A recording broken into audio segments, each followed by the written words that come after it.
Hey guys, thanks for tuning in to the Privacy Guy. Today I wanted to talk about a few different tools that I think everyone should use when going online, in addition to a few more tools that I think aren't essential for everyone to use, but can provide some benefit to those who are more serious about protecting their privacy and their information on the internet. So first of all, the tools that I think everyone should use and can stand to benefit from are: one, a privacy-friendly browser, basically just an alternative to the mainstream browsers. Two is a private search engine. Three is a VPN. And four is some sort of privacy-friendly messaging or email client. I think those four are kind of a good place to start and will help most people protect their information in a way that is probably enough for most common people and even for some privacy advocates. So first off, the privacy-friendly browser. So the reason this is so important is because your browser acts as your gateway to the internet. And if that browser is collecting information about everything that you do within the browser, that's basically all of your activity on the internet. While you might use another, like a third-party email app, or say like the Apple or the Mac built-in email app, you can still be tracked on your browser if you're logged in to, say, Google Chrome, or you've just logged in on the browser and Google knows that that browser is where you're coming from. So what a privacy browser does generally is, one, you're not logged into your Google account on the browser level. So even though Google can still track you on other websites you visit, it doesn't have access to your internet activity at a browser level. So if there's no tracking code on a given website, Google's not able to track you if you aren't using Google Chrome. So that's something that I think more people need to consider. Is they think, well, I've stopped using Google as my search engine. Maybe I've installed a tracker blocker on Chrome as an extension or whatever. But at the end of the day, you're still using Google Chrome. So everything you type in, Google Chrome has access to. Every website you go to, Google Chrome can see that. So a privacy browser, some I recommend are Mozilla Firefox. It's a well-known browser. At one point, it held a pretty good percentage of the global browser market share. Today, it's more focused on privacy than ever. It's within the last year or so, it's added features like tracker blocking by default. Its private browsing mode, as opposed to Chrome's private browsing mode, is much better because it actually has some privacy features built in that prevent the websites you visit from tracking you. With Google Chrome, if you use incognito mode, you're really not getting much privacy other than you don't have a browser history stored in your browser. Another one, Safari, is actually much better than Google Chrome just because you aren't logged in to your Google account at the browser level. So if you're on a Mac or on an iPhone, Safari's a respectable browser as far as privacy goes. Some other ones that are a little more, little less mainstream maybe, are Brave, Vivaldi, Opera. There's a number of different browsers. Most are based on Chromium, which is the same code as Google Chrome. It's just stripped out all the Google features. So you'll still get the familiar look and feel of Google Chrome, and even some of the performance benefits. It's a pretty lightweight browser. It's generally pretty fast. So that's a good thing about these Chromium browsers. And since they're not connected to Google, you're going to get the privacy benefits as well. Next up, private search engine. So I think most people don't think about private search engines as even being an option because Google has dominated the search industry for so long. What that has allowed Google to do is understand kind of what you're looking for very specifically. So if I type in news, for example, and you type in news, we might see different results based on what Google thinks we're most likely to click on and what Google thinks someone with my demographic description is likely to engage with. Where this becomes a problem is when I'm searching for something and I'm trying to do some research, or I'm trying to get a better understanding of how something works, or like a political issue. If I tend to get my news from New York Times and NBC or whatever, and I'm generally more left-leaning, Google will tend to show me more left-leaning search results. And while this can feel really convenient for me, that's not always true, because I might be missing out on 50% of the information, because Google knows that if I see Fox News or Breitbart, some right-wing news source, I might avoid that. And Google doesn't want to provide me with results that I'm not going to click on, because that's a waste of space. So they'd rather fill that space with an ad that can make them money, or a site that I'm likely to click on and feel like Google showed me the best result that they possibly could. Other privacy implications of using Google is that when I use Google, that information is stored on my Google profile. So if I have a Google email account and I search for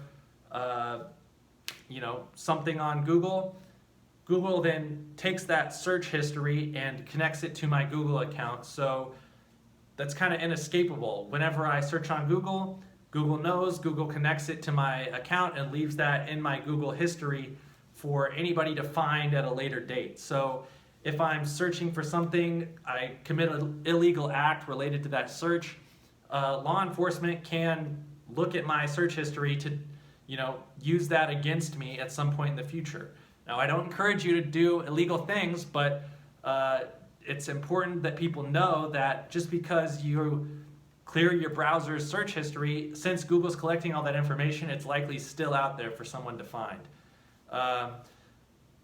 The privacy search engines that I recommend that I've used and think that are worthy alternatives to Google are: one, DuckDuckGo. It's the most popular private search engine by far. Privacy advocates like it. Its results are really good. I think even within the past couple of years, I've used DuckDuckGo off and on, and I've noticed that the results have gotten much better in, say, the last couple of years, just because they've added new search features, they've added new widgets on the search page. So odds are, if you use DuckDuckGo, you'll find what you're searching for, and it's a super easy to use, super modern feeling search engine, which is important with privacy tools because many of them lack this modern feel. Next up is StartPage. StartPage is a good one for someone who's never used a private search engine before, but is looking for a private alternative to Google and kind of a fully functional search engine without all the tracking that Google includes. So when you use StartPage, it's the same as any other search engine. Just type in what you're searching for and hit enter. It sources its results from Google, so the results are super similar to probably what you're used to. It just doesn't have the tracking. And you're going to find what you're looking for. I've found that it's really easy to use. The results are great. The only difference between StartPage and Google, really from a functionality side, is that when you search on StartPage, you can only search, I think, the web and images. On Google, obviously, you can search the web, images, videos, shopping, news, all that stuff. You can still find this information on StartPage. You just might have to be a little more specific with your search. So DuckDuckGo, StartPage, and then there's kind of a few other private search engines out there that I think are worth mentioning. One is Ecosia. It's a search engine that whenever you use it, whenever you search, they use the revenue from the clicks they get to plant trees. So I think it kind of has a cool message. Its main focus isn't even privacy, but it is private. It doesn't track you. It doesn't have Google's tracking embedded into it, and it does a good thing when you search. So that's a good one. Quant is a good one. It's a private search engine based in France. It's also super modern. Its homepage includes some news and other features that I really like. So it could be a good option to set your homepage as quant.com. The results are great, and it's super simple and easy to use. So those are a few private search engines that I recommend. Give those a try and let me know if you run into any issues or if you have any questions, and I'd love to help you solve those issues. The third privacy tool that I think everyone can benefit from is a VPN. Now, if you've never heard of a VPN, it stands for Virtual Private Network. VPNs are pretty widely used around the world, especially for people like traveling internationally in countries where certain content might be banned. Or say I'm traveling to Mexico, but I want to watch Netflix, so I have to use a VPN so that I can get access to American Netflix as opposed to Mexican Netflix, so that the shows are in English and not Spanish. So streaming's a popular use for VPNs, like traveling, accessing international content, getting around like geographical blocking and stuff like that. And then using like VPNs to access your company or specifics like servers based in the United States that aren't accessible from outside IP addresses. The way you can use a VPN to protect your privacy is basically just having one on at all times. And what this allows you to do is browse from your home Wi-Fi network or your work Wi-Fi network, but kind of disassociate your browsing activity from your local IP address. So if I'm just on my home network and I go to google.com, they will be able to see my IP address for my home address. But if I use a VPN, I can still connect from my home Wi-Fi network, but my connection will be bounced through a virtual private network. So I can choose a location. I can say, I want an IP address in Dallas, Texas, or I want one in Europe if I'm trying to do that. And then the websites that I visit will only see that I'm coming from the IP address in Dallas or the IP address in Europe rather than my home address. And the way this protects your privacy is if websites aren't able to track my IP address, they can't see my location. So this allows me to kind of separate my local, my home address, my like true Wi-Fi network, my Wi-Fi provider, all that stuff. It allows me to isolate myself from that so that the websites I visit, it just makes it a little more difficult for them to pin down who I am and where I'm coming from. So if I'm visiting a site that I'm a little concerned about as far as privacy, I can use a VPN so that one, I know they're not tracking my IP address. I know they're not hacking into my network based on using my IP address against me or whatever it is. I can use a VPN to just add that little bit extra anonymity to my browsing, which I think is important and most people can benefit from. Some of the leading VPNs that you may have heard of if you're paying attention to their ads or you see their content on the internet are NordVPN, ExpressVPN, Private Internet Access. There's literally hundreds of VPN providers out there, and I think some searching, a little bit of research can really help you figure out which VPN is best for you based on like how many devices you want to connect, where you are in the world, and how much you're willing to pay for the VPN. So I recommend you try out a VPN if you haven't. Typically, privacy advocates say you shouldn't use free VPNs because typically if something's free, you're giving your usage data over to the VPN provider, which kind of defeats the purpose, because if you're using it for privacy but giving out your data at the same time, you're kind of defeating the purpose. So one resource that I want to give you is That One Privacy site. It's a basically independent site that gives reviews and privacy advice on which VPNs are the best. and it's not an affiliate for the VPN, so it doesn't get paid based on positive reviews or whatever. So I'll link to that in the description of the video, but definitely go there before choosing a VPN. And then next up, the private messaging apps or private email services. One thing that I think often gets overlooked when people are trying to protect their privacy on the internet is actual communication. So I can prevent websites from tracking me, I can hide my IP address, all that stuff. But if I send messages to my friends that are, aren't encrypted or over a messaging app on the internet that's not privacy friendly, I could be compromising other information without even knowing it. So if I'm talking to my friend and they're coming to visit me and I give out my personal address and I'm not using a privacy friendly messaging service, the service itself or some sort of hacker could access my home address and come to my house. Or say I'm, giving some information to my friend who's buying something with my credit card, and I send them the credit card information. Someone could access that information and use it against me. So I just want to encourage people to be responsible with how they're communicating online. And some of the best ways to do that are with apps like Signal. iMessage on iPhones is actually a pretty privacy-friendly service. And then private email servers like Tutanota, StartMail, ProtonMail.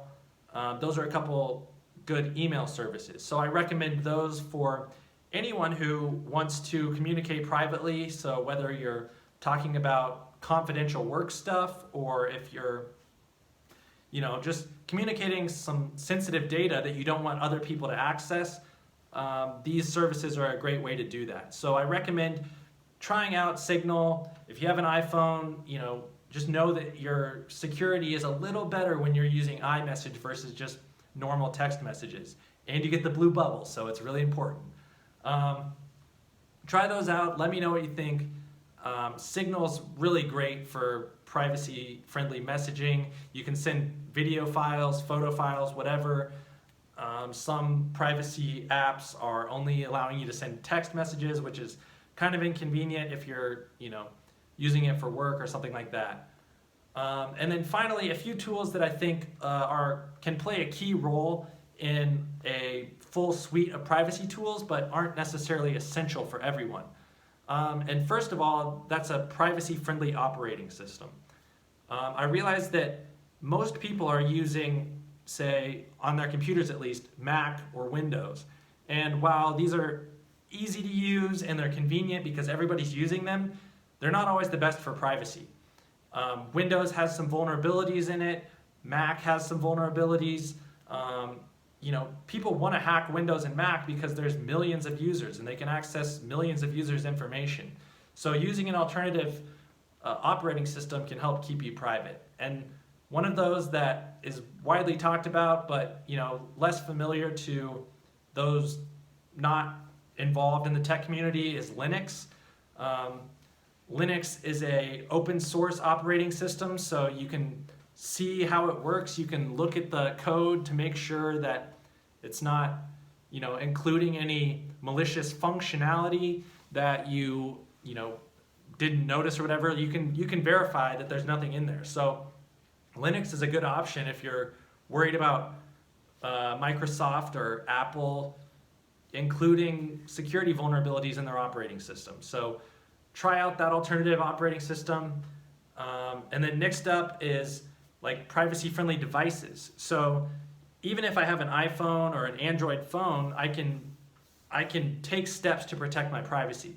But there are some phones and hardware manufacturers that actually create devices, phones, laptops, desktop computers, that are optimized for privacy. And some of those are like Purism, I know is one. I think they make phones and laptops. There's a number of tools out there that you can use that are privacy-friendly hardware that just by using the phone or the laptop, your privacy is more protected. The operating systems that they come with, The tracking, like blocking features that they include can help keep you private and can make a big difference in the long run in minimizing the data out there about you.